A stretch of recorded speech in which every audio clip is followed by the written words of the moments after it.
Ça fait un tout vraiment magnifique, mes mains dulcinées m'ayant planté là, c'est à moi que chante tout ça.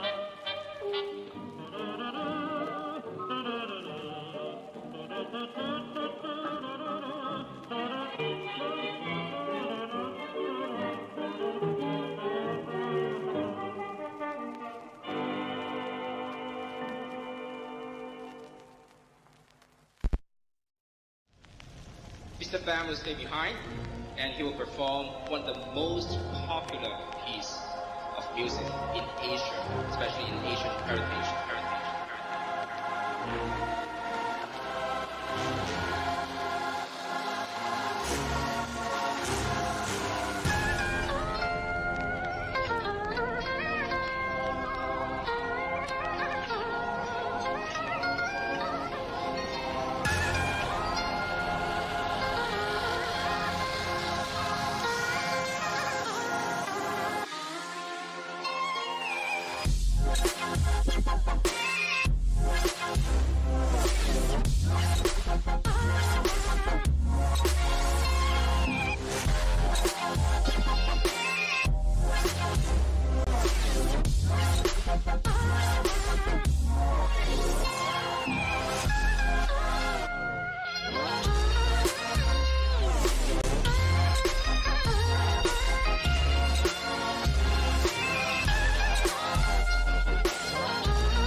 Hello everyone, and welcome to our third versus fourth place match of this spring Mythic tournament.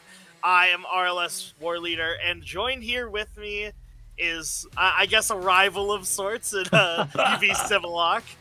And yeah, I'm really excited. We're getting into these final games of this tournament. Yeah, I'm excited to watch the Mythic games. I've been following a bit, as a member of Heroic, and it's cool to see what other teams are up to. One thing that really strikes me for sure, though, is Mythic is really bloody. There are, like, over a kill a minute in most of these games. Oh, yeah, they go hard and they go fast. That is for sure as far as Mythic game goes. We're going to see Goofy Goober's going to lock in that Caitlyn first pick for Raccoon Inquirer. It's a pick that he's played throughout the tournament, and he's looked quite good on it. So, not surprised to see them go there first. We're going to have to see what RSL are going to do as a response. Yeah, that's interesting as, like, a B1 pick, because, like, I don't think Caitlyn's that bad, but it's interesting to me, like, the level of priority they want on that Caitlyn. So I'm interested to see how they try to build their comp around that. Are they going to try and leverage the pick power with the trap combo? Are they going to try and play in, like, a siege kind of composition? Or how are they going to use this Caitlyn to full effect? Especially because Caitlyn's itemization has been a little bit funky recently. Her crit path is not quite as good as it has been historically, and I've even seen, like, some lethality experimentation. So we'll see what Raccoon Inquirer will choose to itemize this game. Ahri Nocturne on the other side. Ooh, that's a lot of dive threat. We'll see if they can protect the Caitlyn from these champions. Yeah, Ahri has been a very high priority pick throughout this tournament so far, and it's mainly been Kai'So and Street Smurf who have piloted that champion to great effectiveness, but clearly they've shown to all teams that this champion is very much worth picking up very early on in the draft, and they're going to pair it with a very solid dive buddy in that Nocturne, able to get on top of teams from many screens away. It is sure to be a solid ally for that Spirit Rushing Fox. Xin Zhao and Akali are the answers that Goofy Goobers like to draft. You know, we were just talking about the bloodbath that is FOF Mythic, and I kind of expect another one, because these are champions who want to fight. They want to fight early, they want to fight often, they want to keep on fighting, so I think a slight... I don't know, because, like, sure, Sinjaro has a little bit of an advantage on Nocturne early, but it's not that much of an advantage. If Nocturne gets a good spell shield, then Atlas can for sure fight Red Milk Tea on equal footing. And Ahri Akali, I think I give the edge to Ahri in early skirmishes, but once Akali's sick, she can really trade eat blow for blow.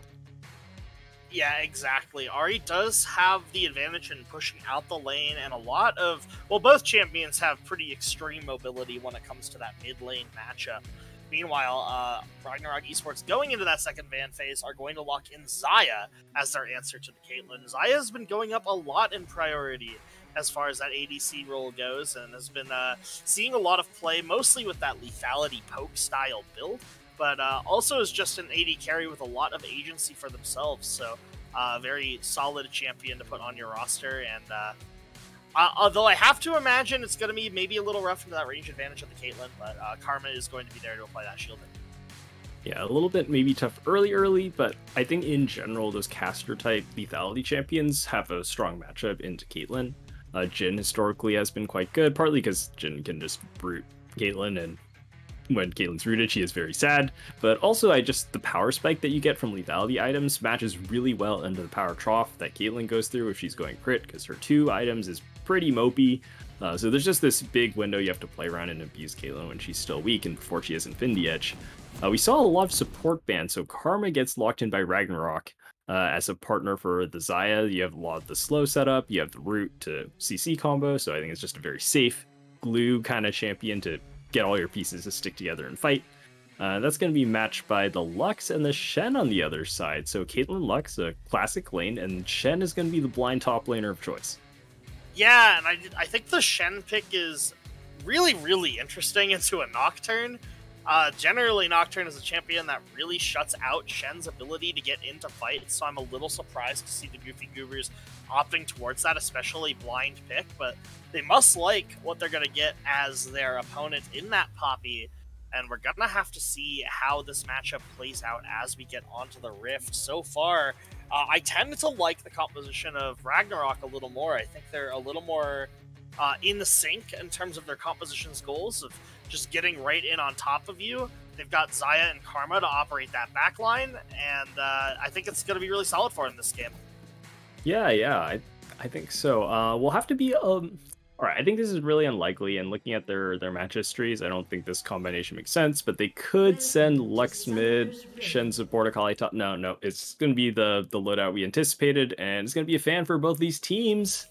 We're setting up for GOOF versus RSL. This is the 3rd versus 4th seed match. Alright, bit of a peaceful early game.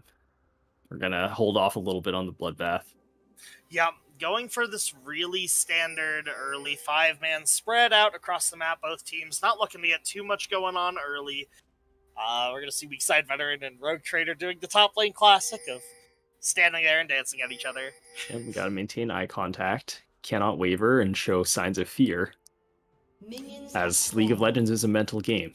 You know, when you have that mental edge, that advantage continues. So it's important to maintain eye contact, assert dominance. Of course. All right, weak side veteran chickens out, has to depart, and Rogue Trader gonna get his leash in. Yeah, it's actually kind of relevant, you know, like you see him leave, so then they don't see for sure that you're leaving. Like weak side veteran will figure out pretty fast, but you know, there's like 10 seconds where you don't know. Yeah, we're gonna see. I like this. Start up their blue buffs, and that means they're going to be what I call perpendicular jungling, and it means that they're not going to encounter each other early too much. And I think in general that's going to favor Nocturne in the early game. The Xin Zhao has a little more dueling power in those early levels before Nocturne starts to extend that fear duration. I think Atlas is going to be happy if they know that they're going to be perpendicular jungling with Red Milk Tea. Red Milk Tea going to path towards that bottom side, try and get that Caitlyn ahead early. Meanwhile, the Nocturne kind of just looking to farm up. Maybe can find an opportunity on a Rogue Trader, but it's not so important. Yeah, it's really cool that they don't make the Lux Caitlyn leash. I'm a big fan of that, because that means Raccoon Inquirer and Steve can just get the early priority. They shove in with Lux Caitlyn, and you have so much threat to CS that first wave under tower. If you get hit by Lux Spine, it's going to be Caitlyn trap combo, and it's lights out or flash. So I think it's really smart to just not force such a powerful lane to leash, and then you clear towards them. And then Red Milk Tea will be able to play to this Lux Caitlyn and protect them. So super smart early pathing, I think, choosing to protect that bottom lane.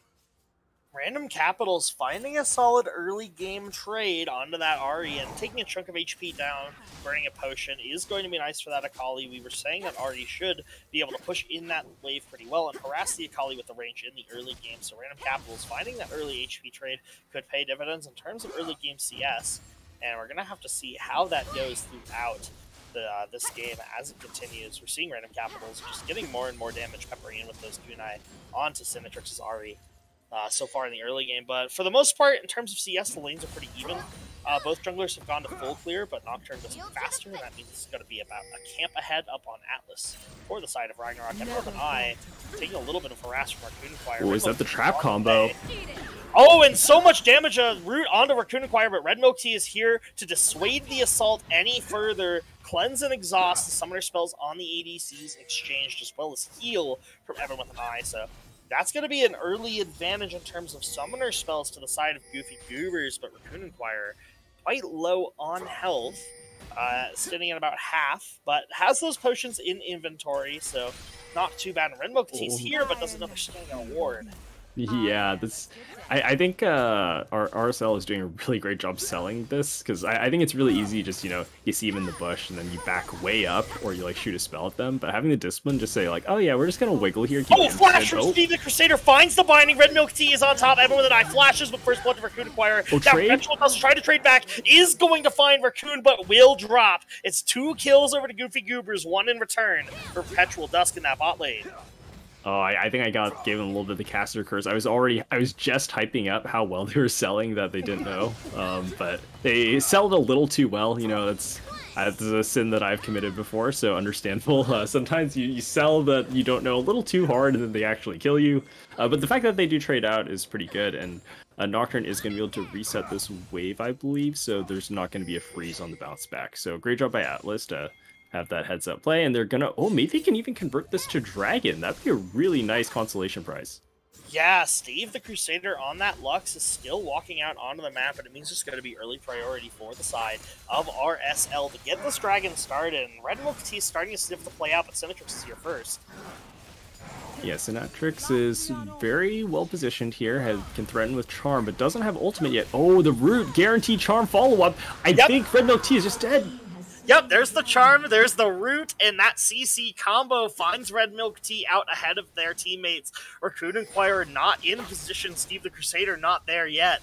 And that means that Red Milk Tea is going to drop to that Ari, off to a pretty solid start at this point. Everyone with an eye finds another Root, but taking a lot of damage from Raccoon Inquirer. Steve the Crusader is going to continue to find Poke. Everyone with an eye going to have to walk out, but walks onto a trap, and the headshot coming through for Raccoon Inquirer picks up their second kill of the game.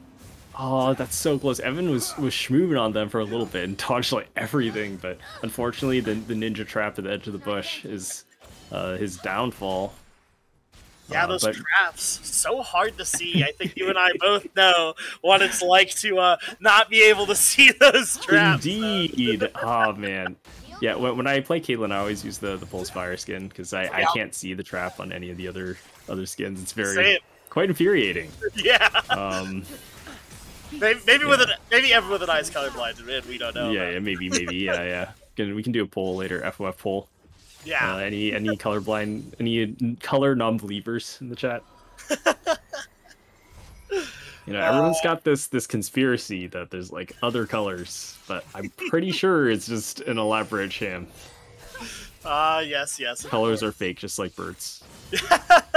Yeah, there's no birds in this game. I know what you mean. I know what you mean. That being said, as we get to about the 7-minute mark in this one, we've seen the Goofy Goobers pull out to about a 1,000 gold lead, mostly acquired through that bot lane lead. Raccoon Inquirer has about a 10 CS lead, as well as 2 kills to their name, and so far that has been the Goofy Goobers' claim to fame this game thus far. That being said, a lot of opportunity for RSL to get their way into this one, but Binding comes out, not going to find that much damage on a Sinitrix. Everyone with an eye is there, not a lot of engage in the area for Goofy Goobers to go up on, but that could have been really dangerous. Yeah, I think... Alright, this is kind of... I got a question for you, War Leader. So, the gold is clearly in favor of Goof, but they do have the Dragon on the side of RSL. Which comp would you rather be right now? Would you rather be blue side or red side? Oh, man. I think I would rather be blue side. But Okay. I think it's rough. So the early kills on the Caitlyn go a very long way because Caitlyn has a pretty infamous power trough. Right, But right. if you can get Caitlyn through that power trough, it's really solid, and the 2 kills in the early game are going to push that forward. Yeah, it kind of cancels out the power trough, right? Because you're accelerated. Right. Random Capital is putting a lot of damage on the Symmetrix. Sure, Flip not quite going to find, but still going in. The charm Ooh, is nice going charm. to land. Hitting that invisible target, very well done by Symmetrix. But, oh, well, we might have more action. Everyone with an eye finds the root, doesn't know Red Milk Tea is here in the bush, not going to push it further. Red Milk Tea is going to walk away. I don't know if, yeah, I don't know if RSL knew Red Milk Tea was here. They certainly are going to now. Oh yeah, Red Milk Tea is way too strong. He's Syndra ultimate. He's just gonna walk in, he gets the shuttle. And Yeah. flashes from both bot laners, not going to matter. Rogue Trader on top of Perpetual Dust finds a 3-man root, but Raccoon Inquirer's there for the headshot once again. Everyone with an eye having to limp away. Red Milk Tea and Raccoon Inquirer all very low HP. We're not done. Foxfire's Whoa, going to find Sinitrix is going inside. That Zinzao ultimate finds one more. Raccoon Inquirer guys go down. And there's the dive back. Random Capitals is here. The Akali is in, and Sinitrix is dead. That tower getting Random Capitals very low. Everyone that I am looking for it, but it's so hard with every single member of Goofy Goober in the area. It's going to be hard for everyone with an eye to find this return kill. Yeah, those Qs just don't do it. Nocturne. They have paranoia. Yep, Does here he go comes for it? Nocturne. He's Alice is looking. Not quite. Oh man, that's so sad. If Alice is there just a little bit sooner, they can get a huge double kill on the return. But wow, that was a scrappy fight, and somehow the gold is like kind of even at the end of that. So not really sure exactly what happened, but Sinatrix getting a really great roam, going down, trading those kills back. It's the reset. I think Veteran should be fine here. He's just walking away. Yeah, actually going to find that heroic charge, put Rogue Trader into the wall. A lot of damage coming through for a weak side veteran. Rogue Trader bit off a little more than they can chew, and that Nocturne, paranoia range at level 1 is quite low, and it's really hard to be in the right area for it. Doesn't get there in time, and overall that play does still favor Ragnarok, but the gold lead is still at about 500 in the favor of Goofy Goober so far into the game. It's still that Caitlyn where all that gold is at. Weak side veteran actually in that top side started to build a really solid lead, and same with Atlas in the jungle, and that's kind of a lot where that lead cut down, even though the kills went about even in the bot side skirmish. It took all 5 members from Goofy Goobers to get there, and it means the jungler and the top laner can farm. Yeah, we really need to keep an eye out on Atlas, because I think Atlas's first paranoia is going to be super important for the tempo of the game. Atlas is super far ahead in farm, really far ahead in levels, and this could be the conversion that they need. He's looking for it. Yep, flashes out for the ADC and the jungler. Atlas is going to burn Paranoia, but it's going to get dropped before they can take out huge. Lux ultimate finds many, but Sinitrix takes that Red Milk Tea. The headshot coming in from Caitlyn doesn't land on the right target, but Random Capitals is here for janitorial duty and is going to land that shuriken flip. Will die for their efforts, but a triple kill over to Random Capitals on the Akali. Oh man, that was such a close fight. Alice gets the flash on Raccoon Inquirer, but Raccoon Inquirer's quick fingers gets the counter flash and breaks the fear tether. And with that, there's no way for Alice to convert the kill anymore. The cavalry comes in, Rogue Trader gets Shen ultimate with Stand United, and then the fight goes over to the side of Goof. But that was really close. It was really unfortunate for Nocturne. It's going to lose a lot of tempo off that, but I think there's still at least another big Nocturne ultimate opportunity. So we're going to have to keep watching Alice, keep watching that's the big playmaking tool for RSL. So see how they use that next one. Yeah, they still have Rift Herald too. They used to have that Rift Herald on their side, and because Atlas has gone into that Conqueror on the Nocturne, I think it generally gives Nocturne a lot more like late game team fighting power as opposed to maybe lethal tempo, which I used to scrap. Oh, Evan's in danger. Fighting it in onto the support, but it's going to force him off the dragon. Lux ult does find Atlas and win before Lightning will find that Nocturne, goes down. That second dragon crucially going over to the side of Goofy Goobers as they start to stretch the lead to 2,000. Yeah, I think that dragon really cements Goof's position in this game. RSL really wants that to potentially threaten the soul stack. But unfortunately, with the resets, they just don't have the presence on the map to support Atlas on that play. Sinatrix is just coming out of base, and only Evan is there to DPS, so unfortunately they're not able to maintain control over the choke points. Yeah, Sinatrix might be in trouble. Will have its Spirit Rush on, so Red Milk Tea is just going to clear out the ward. Not too much is going to happen there. So far, both mid laners have gotten out to pretty hot starts, and I think both teams are going to have to rely on their mid laners. Big trade happening in the mid lane as I say that. is going to favor Cinetrix, but Random Capital is able to get out quite safely. Once again, Red Milk Tea trying to find opportunities in this bot lane. Not quite going to find it this time. Yeah, he's hanging out on that ward. Cinetrix is going to be a little careful here. No, he's going to be fine. This game is really lopsided because there's so much gold on both mid laners. Like, both mid laners are really accelerated. And I think it's going to increase the volatility of the game because with Cinetrix and with Random Capitals both being really fed, they pretty much have free target selection on the entire enemy team, respectively. Here we go. They're trading.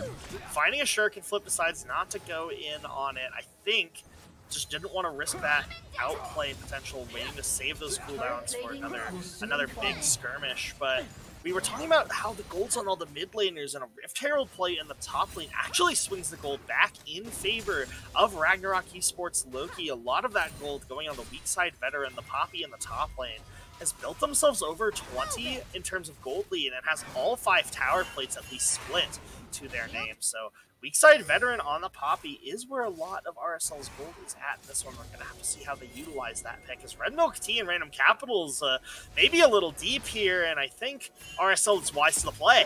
Oh, here we go. Random Capital shirt and Everfrost is out. The charm finds.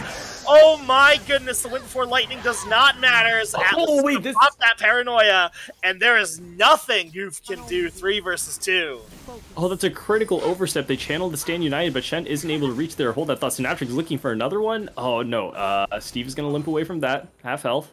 But wow, just an overstep there by GOOF. They try to press their advantage in the topside jungle invade, but they just don't have the resources to commit that play. Atlas gets there way too fast, Cinetrix is way too fast, and the Poppy that you were just talking about is able to control Rogue Trader. And weak side veteran, maybe a little bit contrary to his what his name would imply, is currently showing a really great strong side top performance with Atlas supporting his play. But Cinetrix in trouble. Great Shuriken flip is going to find Cinetrix, and that perfect execution follow-up finds the shutdown. Random Capital's going to get it with so little HP. Meanwhile, weak side veteran in the bot lane finding a heroic charge onto Raccoon Inquire, and that kill is going over to Perpetual Dusk. So we're seeing the gold swing in both parts of the map. So far, weak side veteran using that teleport, getting kill out of that bot lane. Meanwhile, mid lane outplay from Random Capitals is going to secure a shutdown in their favor. So very big Akali, very big Poppy. I gotta figure you gotta favor the Akali on that one. Yeah, wow. Just as we were promised, over a kill a minute already. This is Mythic experience right here. You know, as a heroic player and as someone who plays a lot of mopey, boring champions in mid, I just don't like fighting this all. It makes me uncomfortable because, like, I don't know, what if they outplay me? I can only fight when I have Mouse Her ultimate to make sure they can't outplay me, you know? But no, these players, they have the confidence, both sides, and it's really exciting to see, like, both teams, like, willing to take those, like, skill check plays and not concede anything for free, and it leads to these really exciting matchups. Yeah, and Cinetrix, that Spirit Rush is off cooldown already, so he is going to be able to safely get out of whatever GOOF was trying to go for, but 50 seconds until this Mountain Break comes up, and it appears there's a bit of an objective trade going on, at least so far. RSL has decided to grab the second Rift Herald for themselves, conceding a river coverage in that bottom side, but now they can lock down as 5 and maybe get both objectives. Yeah, they're going to turn their sights over there, but I think... Okay, GOOF is going to be careful here because RSL actually has a group position here. They're going to be able to rotate, and they're dropping the Rift Herald with Atlas. Cinetrix is zoning out Red Milk Tea, and they just have the inside track in mid. I think GOOF is committed. Oh no! And Cinetrix gets exploded before the fight even starts, out of Fog of War. And it's that vision control that we were talking about. They were conceding in the bot side river. Cinetrix not respecting it, gets caught out. Weak side veteran in a little bit of trouble, but is able to just walk out. Very fast little champion, that one with the big hammer. And yeah, and that pick is going to mean that the second break is going to go over uncontested to the side of Goofy Goobers. Now, trade on that, traded for the mid lane outer turret with that Rift Herald is going to start opening up the map and opening up possibilities, especially as Atlas approaches level 11 on that Nocturne. But overall, I think Goofy Goobers are going to be happy with how that play went. Man, I don't even know when to throw it to you to play by play, War Leader. It's just everyth's so tense. I'm like, surely I can talk about some very compelling point here about the choke points, and then someone just randomly dies. But we're going with the flow. We're going with the flow. I thought for sure RSL had a favorable position there, right? Because they have consolidation in mid, and it's GOOF who are split apart in this ring through the bottom jungle. But unfortunately, Synatrix just oversteps a little too far into the bottom river and gets caught out. But if they were able to get that Rift Herald siege into mid, rotate a spy attack in the pit, I think they for sure convert that dragon, and that puts them in a much better position than they are now, unfortunately. Absolutely. Yeah. You can see what was drawn up on the playbook, but the actual execution doesn't quite match Synatrix getting caught out there. And now we're resetting a little bit and maybe getting into one of the only lull states that this game's going to have, with no objectives coming up for the next couple of minutes, and even then, Baron probably not going to take it for quite a while. For the most part, we should see champions just going back to farming, going back to vision control, and not crazy skirmishing, crazy dives, I would imagine at least. Just going to see some classic ward fighting, some classic wave shoving. And, All right, Evan. Okay. Man, this is I'm so nervous. Like, someone could die at any moment. Like, there's so much burst damage. Oh, God. Finding a lot of damage onto Evan with an eye, not quite in range for that headshot. Not willing to commit the Gale Force. Definitely would have killed, but doesn't want to get killed as a return. But, oh my goodness, there's nothing to fight for, and both of these teams just want to punish every possible mistake the other might be making. Like, this is so weird, but RSL's actually up gold here. Like, I feel like they're behind, but they're like actually not. They're doing totally fine, and it's going to be up to GOOF to actually convert this advantage into soul. Because if they start losing fights again, RSL is going to have a lot of opportunities to play back into them. Poppy with the W stopping dashes is brutal into so much of GOOF's team composition. So I think weak side veteran can make a big impact in team fights. Absolutely, I have to agree. And we were talking about the Caitlyn power trough, and I think we're starting to arrive at it with not that much gold ahead of their lane opponent in Perpetual Dots. Did a pretty good job of evening things out. Still a solid 500 gold in the pocket of the Caitlyn ahead of that Xayah, but that's not going to avoid the fact that your champion's really weak at this 20-minute mark and is really going to wait until that 3-item spike. The second item, Phantom Dancer, is in, but still got to go an item before that champion really starts to become very strong again. Ooh, a long sword. So that means not Infinity Edge third. I'm a little nervous. I hope it's not Lord Doms, honestly. I think it's going to be, because I think they're seeing Thorn and the armor component on Atlas and weak side veteran, but I think I would have actually liked to see IH here, because I think the way this game is played, it's so volatile. I think you value the burst damage and the pick onto squishy targets more than like the front to back damage, because we haven't even seen a real team fight. Like, we have 21 kills and we haven't even team fought yet. It's only picks. It's pretty intense how the way this game has gone. And speaking of that armor component, the Warden's Mail in Nocturne's pocket's really interesting to me, because really that only itemizes into Randuin's Omen and Frozen Heart, if I remember correctly. And both of those are really strong opportunities for Alice to just get on top of Raccoon Inquirer, just mitigate the amount of damage they can put out on that Caitlyn. And that might be the way that Nocturne goes this game, and that Kindle Gem coming through, I believe, says it's not going to be Girls Apart, but it is going to be no Randuin's Omen. Yeah, I think so. And I think it makes sense for the way they're playing their strategy, right? Because they're using Paranoia to start fights, and instead of using like an engaged tank, they just have this long-range Paranoia, so it's not going to one-shot someone. What it's going to do is start the fight. And by turning off the lights and having this really tanky bruiser in your backline, it's going to be really hard for GOOF to protect Raccoon Inquirer when everyone is zerging in through the dark. So I think it's an interesting adaptation to decide to play Bruiser Nocturne in this game state. It's like, oh, I didn't get my first 2 ultimates, I'm a little bit behind, it's hard for me to convert. It might have been premeditated, as it looks like he has Conqueror. So just playing Bruiser Nocturne as more of a long-range engaged champion instead of a burst assassin. Yeah, and even the choice to go Gore Drinker instead of Stride Breaker, I think, signals that to me, because even if you're going to play Conqueror Nocturne, Stride Breaker is generally the item that you want if you're going towards picks, and even though you're going to be on Conqueror, you're a little more sustainable within those team fights. When you go Stride Breaker, you get more opportunities to lock down one target, make sure they can't get away and run them down. But Gore Drinker signifies to me that they're going to look for these team fights with a lot more members in them, and look to just survive for a long time in those team fights. Now, interesting objectives coming out of the Mountain Drake. Yes, the second one of the game has spawned, and Atlas is on it. We're going to have to see Goofy are turning on the Baron.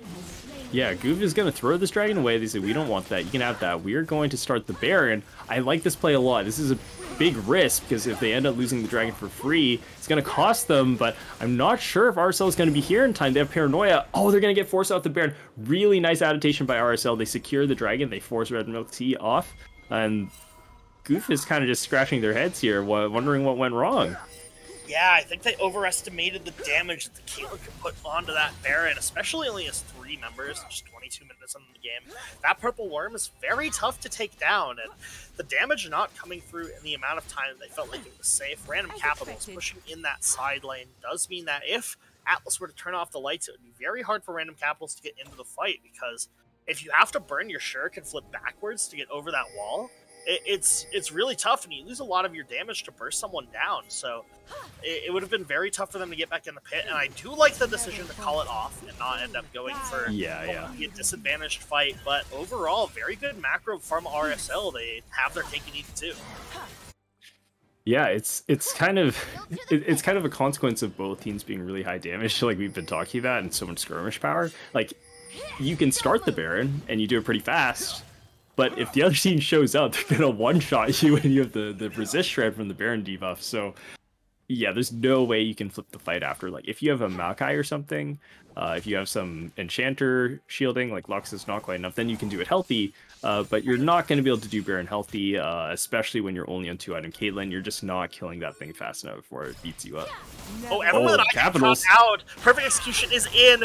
Oh, the Snipe is in. Shuriken Flip will not find Perpetual Dusk, because there's no more for Random Capitals, but a very effective pick. Finds the support, looking for vision, and goodbye. Assassin's here. Yeah, Raccoon Inquirer with the Overwatch play there, has his eyes on Random Capitals. And that's a really great heads-up ultimate that doesn't even get blocked because of the movement and the spacing, so that's really cool. Lots of opportunities that Goof is looking to exploit. But I think RSL, the feeling I get watching these teams play right now, their strength is a little bit more in that team fighting side. They have the Paranoia, they have Poppy to stop the dashes and control the fight. So I think if RSL can engineer a 5v5, I think their comp is actually slightly better. I take Xayah over Caitlyn right now. I take Nocturne over Sinjao in teamfights. I take Poppy over Shen. Like, if they get the 5v5, this could be it. Atlas is in trouble, trying to get picked, but Sinitrix is here and puts out so much damage. The lights have turned off, and Atlas is going to turn on to Xin Zhao, popping that ultimate. But perfect. Random Capitals is here and is going to use that perfect execution. The Lux ult will find Atlas, and Atlas will drop. First to the fight. 5v3 now. Sinitrix taken very low. Return kill found on the Red Milk Tea. Sinitrix taken very low, but Random Capitals is going to flash forward and secure that kill. But Weakside Veteran is now here and on top of that ADC, but it's going to have to turn around. Random Capitals causing chaos in the back line. And I think we're going to see this fight end 2-for-2. A solo laner and a jungler for each. But everyone with an eye still pursuing Random Capital. Going to find the Shuriken Flip and is deleted. Dust trying to find the damage back, but Akali is invisible. Weakside Veteran's not here yet, so it's actually going to go in the favor of Goofy Goober so far. Weakside Veteran not fast enough to catch Random Capitals. He's just able to Shuriken Flip over wall and Shuriken Flip over wall again and get out of that one. Well executed fight from both sides, but it's the peekers, it's the pickers that are going to end up at that fight in their favor, going to be the ones that started off. Yeah, if you blink once, it's like, who's getting the pick on who? Like, I don't know who's trapped is trapped. Like, what's happening? So we're just running through the top jungle knife fighting. It's kind of insane. And I think like the fight goes well because Perpetual Dusk is not set up there. Atlas and Weakside Veteran are alone, which means that they're tanky and they live fine. It's okay. But the problem is there's no damage fall to secure the kill. Unfortunately, the timely Paranoia prevents it from going from bad to worse. And they are able to trade the kills back. But I think if they get to fight with Perpetual Dust, they can win these fights. Yeah, Weakside Veteran is just going to deny that Shuriken Flip. But now Red Milk Tea's on top. Not going to find it. It's a heroic charge denying that knockup. Weakside Veteran proving to be not a very pickable champion in this game state, and is not the one you're going to be able to find if you're the side of Goofy Goobers. And, that's exactly what RSL needs right now. Yeah, Weakside Veteran's Poppy's really clean this game. His movement has been super insane, and you can tell he's a lot of experience on this champion because he's getting really insane wall slams that like I'm not even seeing. I just like, there's no way that works, but he just slides around, he schmooves on him. Yeah. But unfortunately, he's gonna have a little bit difficulty schmooving into the Dragon Pit here, and I think GOOF is just gonna secure this uncontested. RSL will have to take inside track in mid and see if they can get something else, but no, they're actually approaching in the river. Yeah, and Weakside Veteran finds a heroic charge onto that ADC, who has to kite back. The lights are turned off, and Senator finds the support. One shot, Steve the Crusader. Weakside Veteran now taken very low. Red Milk Tea now thrown into the wall, and it's going to be the next one deleted. But Weakside Veteran's taken so low, they're going to find Red Milk Tea. Senatrix gets out alive, and everything is coming up RSL at this crucial dragon fight. They find the opportunity where we doubted, and it's going to be 5-4-1, an ace for the side of RSL, and they're going to be able to march towards that Baron if that's what they want. Man, that's crazy. I thought for sure they were just giving it, but they have a really great sense of the dragon damage, and they're able to regroup inside the pit. Synatrix is matching the mid wave and getting that prio, and that's trying to pull GOOF apart. And Weakside Veteran gets the perfect flank opportunity. Random Capitals is surrounded and can't get target access, and Paranoia just lets them go straight in the backline. Synatrix gets that kill in the back end, and a great Poppy ultimate just displaces Rogue Trader and Recruit Inquire and stops Caitlyn DPS for a solid 5 seconds. That's insane crowd control, and they get 5 for 1, almost 5 for nothing, 5 for 1, and the dragon. That's insane for RSL, and I think at this point you'd rather be red side. They have a decisive advantage in the game now. For sure, and the Caitlyn has hit that 3-item spike, but had it for that fight, and we didn't see a ton of damage coming out because there was a Nocturne, there was a Poppy right on top, and that decisive engage on that ADC, shutting out the damage, and then they essentially established 2 different fights going on, a 2v2 on the side where Symmetrix is able to delete Steve the Crusader almost instantly, and then one where Weakside Veteran has been so dominant on this Poppy, and being able to remove the ADC right away does mean it's going to go very much in their favor. And now we see why they were playing for these team fights and how they can find a creative entrance, even though Caitlyn's so good at shutting that down. Yeah, it's weird because in my mind, GOOF also has a very skirmishy dynamic comp, especially relative to what UB drafts, because we only draft Resident Sleeper team fighting drafts. But you know, like actually RSL has a more skirmishy comp than GOOF's skirmish comp, because they don't have this Caitlyn who wants to front to back. Instead, they have this Xayah who can just fire out feathers and then get the pull. You have the self peel with ultimate, so the totally chaotic fight ends up going way better than for RSL, because Raccoon Inquire and Steve just can't make anything happen when they're getting flanked. Oh, Edelman with an eye maybe caught out, but the Paranoia is through, and Random Capitals taking very low.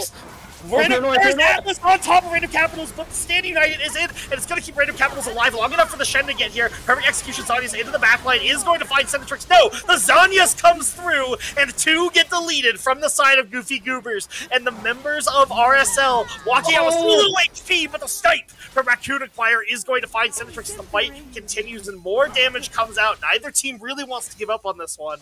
4 versus 3 so far for the side of RSL, but the HP bars maybe not in their favor. Atlas looking forward, forcing Red Milk Tea off, but Weakside Veteran steps on the track and is going to take a lot of damage from that Caitlyn.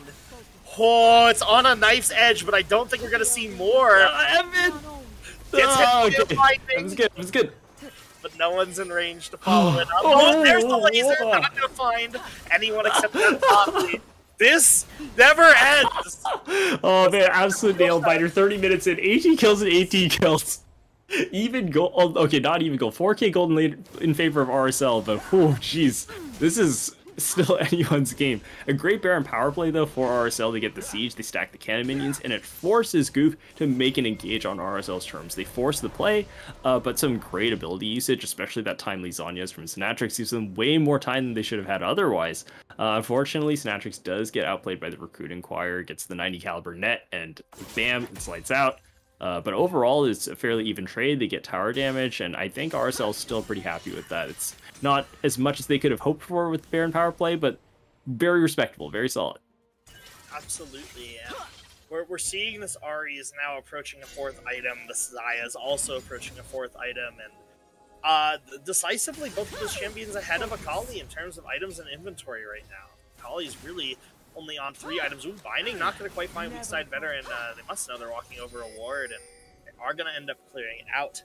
And the next objective is going to be the Mountain Soul for the side of RSL, spawning in 1 minute and 10 seconds now, and both teams looking to set up vision in that hot side river to prepare for it. Oh, I'm not sure how I feel about this. It looks like Raccoon Inquirer is going for GA here, looking at the BF sword and the cloth armor. I think that's a cool adaptation to respond to like the paranoia diving you, and Poppy getting all that damage in with weak side veteran, but I'm not sure if that makes sense for the situation, right? Because you're actually not like dying to it's tank Nocturne, right? I don't think he actually has enough damage to kill Raccoon Inquirer, and maybe with the GA you can afford to hit more aggressively, but I actually would have really liked to see IH here, because I think with 3 items you need IH here to scale with your crit, and Raccoon Inquirer is just going to be delaying that even longer, and it's going to be weak here. Yeah, we're seeing that RSL's getting split up. Perpetual Dusk. Oh, Dusk. Dusk. With poor lightning, it has to burn that Feather Storm, and the paranoia comes out. And the members of GOOF have to try and run away. And Atlas, where is your angle? Not going to find one, and that is a two critical cooldowns burned just for that perfect execution. And now the Shen could even stay and split in the mid lane and stand united into the fight. Now there's no way to shut that paranoia down. Atlas starting up the Drake. Weakside Veteran going to knock the Shen away, but it is Shen. Could just teleport back into the fight. Weakside Veteran Root finds Cinetrix, but is going to find Steve first. The Zanya's coming out, gives him so much time, and Atlas keeps the backline. Random Capital's deleting the backline of RSL, but Nocturne is going to fight Raccoon Inquirer, and it's 3 versus 2. Just those bruisers from the side. Bruisers are not going to be able to keep up with the damage that Perpetual Dusk can put out, and that those feathers do damage. And it's going to be 5-4-2 for the side of RSL, and they're going to grab themselves the Mountain Soul. Perpetual Dusk, he is the man of that team fight. I thought for sure he was dead to rights. Random Capitals had him on the flank, but no, he keeps his cool, uses ultimate, doesn't even need to flash that fight, and just casually walks out of that one. Stays alive the entire fight, and then this Caitlyn, who should be strong, is on 3.5 items and should be scaled, ends up being really no impact. She spends the whole team fight just wailing on this Bruiser Nocturne, takes years to kill him through GA, and in the meantime, Perpetual Dusk is just blasting kids on the side of the fight. Insane damage from this lethality build that's really coming together.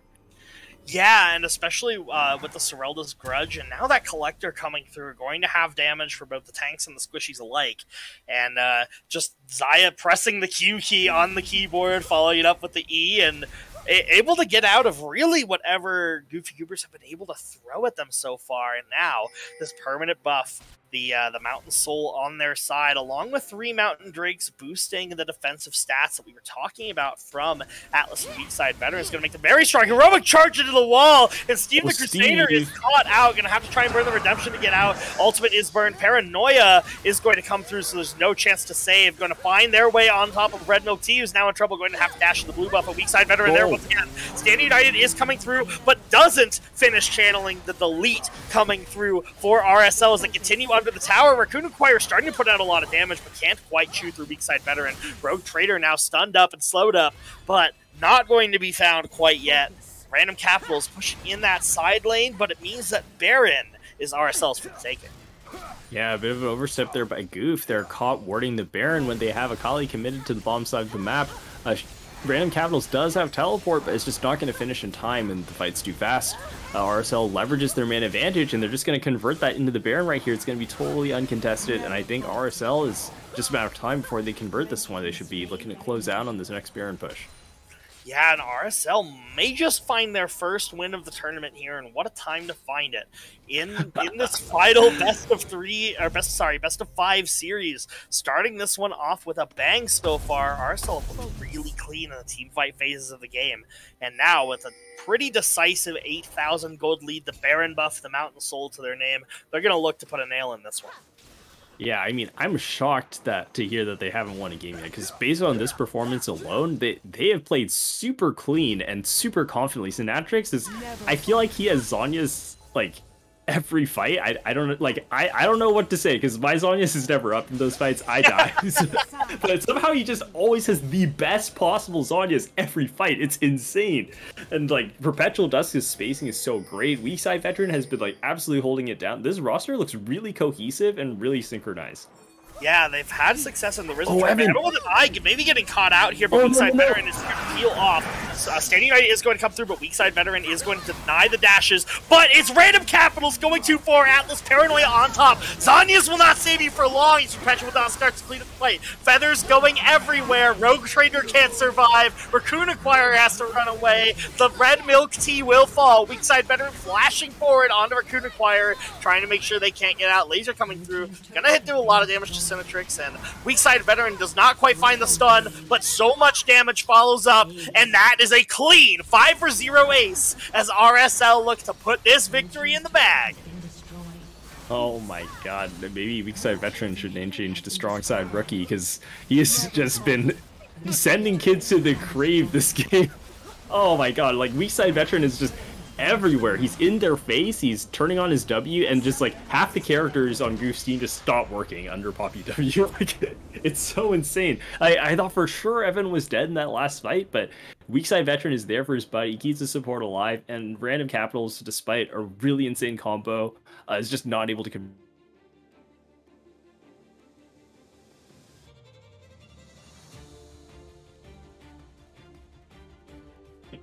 Yeah, I really want to shout out the game team fights. A very heavy pick composition from the side of Goofy Goobers was never able to get on top of that. Zaya, who did a great job appealing herself throughout the fight. Weakside Veteran and Atlas putting the hurt on the enemy team with those dive-ins, and Cinetrix able to blow up Steve the Crusader in fight after fight, making sure those shields don't sustain them throughout the fight. A decisive win, if not a scrappy win, for RSL coming out in 37 minutes in this one, and we've got one heck of a series ahead of us if this game is to set the tone. Yeah, so if this is game one, I'm very excited to see what the rest of this series holds for us. Overall, I think GOOF has a really good game plan here, but I think they just need to put the pedal to the gas a little bit faster in that bottom lane. They're just not able to get the extreme convert. Like, it's easy to forget. Caitlyn Lux had an insane presence in the early game. Oh, yeah. And I think with just like a little bit more tempo and a little bit more, they can just convert that. They can dive bottom. They can totally just siege out all the towers. But unfortunately, because the game devolved into sort of skirmishing-based game state, it's impossible to leverage the power of Caitlyn if you are fighting from 3 different angles. That's not what Caitlyn does. Like, Caitlyn beats them when they come at you from one direction, you build your trap wall, and then you throw the net in their face and then shoot them. But that's not the fights that we saw. So I think if GOOF either commits to drafting like that really dynamic skirmish style, or they recognize that even though our comp is good at skirmishing, they have the better diving composition, so let's slow down, let's just look to siege down the turrets and play slowly for global gold. And I think that can work too, so let's see how GOOF adapts for the next game in the series. Yeah, we're going to have to see how indeed both teams adapt, as that's one of the most interesting parts of this best-of-5 series. And in order to see that, we are going to have to cut to a short break as both teams prepare their Game 2 strategies. So we will both be back for Game 2, and we hope to see you there.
Ça fait un tout vraiment magnifique. Même un dulciné m'ayant planté là, c'est à moi que chante tout ça.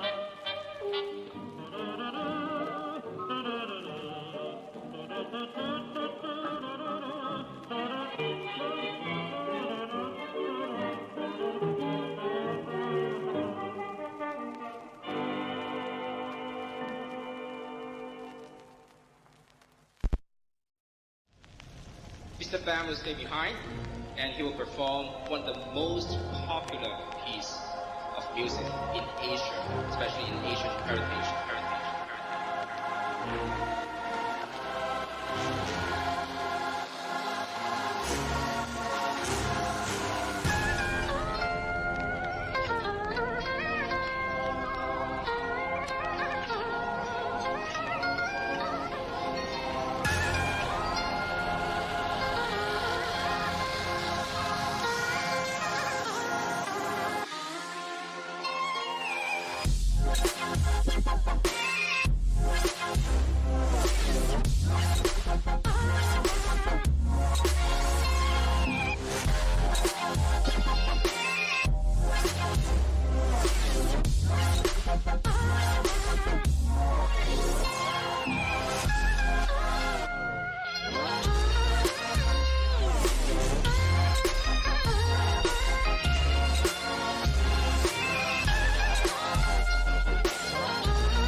Scored 999 roses. Let's give him a big round of applause once again for the performance.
little bit of light, trying to find my heart. Funny when I break out a lifestyle dark. Honey when I write, get a tight flow spark. What a psycho chart, playing dice, go start. Oh, who are you? Better know yourself. Know your soul, gotta know your wealth. Slow your roll, get a hold, don't melt. And don't you fall when I feel like hell. Well, who am I? Am I and me? I'm not the one you wanna fuck with. Late nights messing up my sleep, so I'm flustered. Taking out aggression with my pen because I trust it. Writing, trying to get myself a lamb color cut for the game. Leave from hanging by a chain, click bang. Feeling rage, feeling fire in my brain, feel insane. And the story, feel the flame. 45 to my brain, praying for it, please fail. No glory.